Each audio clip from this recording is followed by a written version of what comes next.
खुशामदीद MW news TV में। अस्सलाम वालेकुम जी। तव्हां ब्रेकिंग न्यूज़ खणी आया हूँ मिशन डिग्री कॉलेज जी हाँ, मिशन डिग्री कॉलेज जो तमीराती कम गुज़िर 4 सालन खां बंद।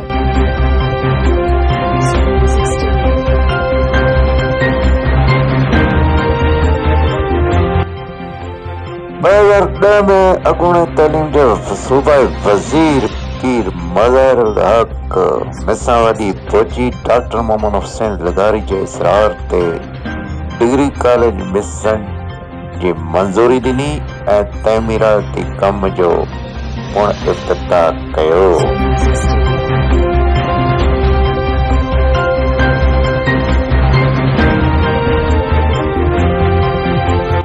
डिग्री कॉलेज मिशन वॾी वक्त खां अॻु किरण जो ख़ानदेश हो।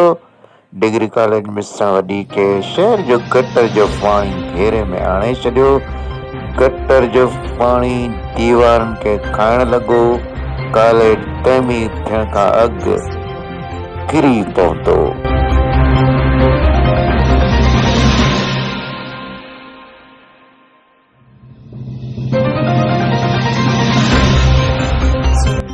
पब्लिक हेल्थ खाते जी नाअहली सबब डिग्री कॉलेज मिशन वॾी के गटर जे पाणी घेरे में आणे छॾियो। गटर जो पाणी दीवारुनि खे खाइण शुरू करे ॾियो। दीवारूं कमज़ोर कंहिं बि वक़्तु किरी सघनि थियूं।